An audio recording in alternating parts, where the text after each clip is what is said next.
pangan. Kita harus ketahui bahwa kondisi real umat dan bangsa hari ini sesuai dengan semangat berdirinya IJMI itu adalah prihatin dengan kondisi umat Islam, terutama cendekiawan Muslim. Yang barangkali tadi itu keprihatinan itu sudah disampaikan oleh ketua kita, Prof. Alidin, bagaimana keprihatinan tentang kecendekiaan ini. Saya pernah bincang-bincang dengan beliau secara informal. Rasanya Indonesia ini dari hari ke hari kita menghadapi berbagai persoalan. Lalu IJMI ini sudah berdiri sekian tahun. Kok sepertinya seharusnya dengan ada IJMI ini negara ini harusnya berubah menjadi lebih baik. Tapi realita di lapangan apa yang saya sampaikan, minimal ada 7 persoalan di dalam bangsa dan negara kita ini, termasuk juga di Riau.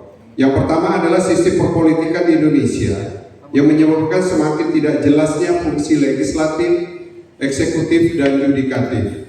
Selain itu, sistem perpolitikan saat ini sudah jauh dari ajas musyawarah dan mufakat. Kondisi ini menyebabkan semakin tajamnya krisis kepercayaan yang tumbuh di masyarakat, baik di pihak legislatif, eksekutif, maupun kepada yudikatif. Permasalahan kita yang kedua adalah penguasaan lahan oleh sekelompok orang tertentu yang legislasinya itu didukung oleh berbagai aturan dan kebijakan.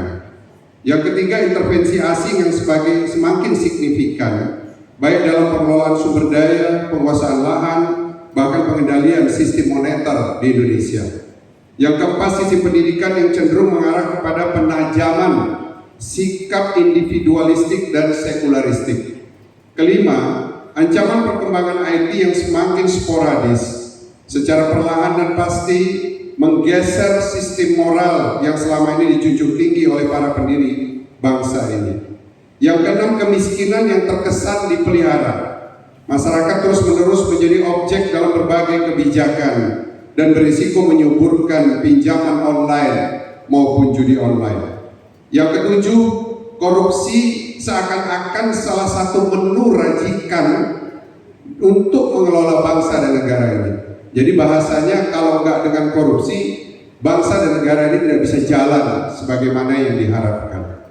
Oleh karena itu dan lain-lain banyak lagi, tapi minimal dari 7 persoalan itu, kenapa kemudian saya terpanggil untuk salah satu memanfaatkan atau menggunakan organisasi ini sebagai semangat jihad yang ada di diri saya. Saya berpedoman kepada As-Saff ayat 10 dan 11.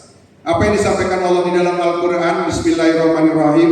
Ya ayyuhallazina amanu hal adulukum ala tijaratin tunjikum min azabin alim tu'minuna billahi wa rasulih wa tujahiduna fi sabilillah bi amwalikum wa anfusikum zalikum khairul lakum in kuntum ta'lamun. Jadi inilah yang mendasari kenapa kemudian saya menyatakan bersedia untuk menjadikan IJMI ini sebagai salah satu media untuk berjihad bagi diri saya dan mengajak teman-teman yang lain berjihad. Apa yang menjadi visi saya? Itu terbinanya IJMI Riau sebagai katalisator percepatan pembangunan Riau menuju Riau Madani 2045. Konsepnya apa dan bagaimana itu tentu akan kita nanti breakdown. Kemudian misinya apa?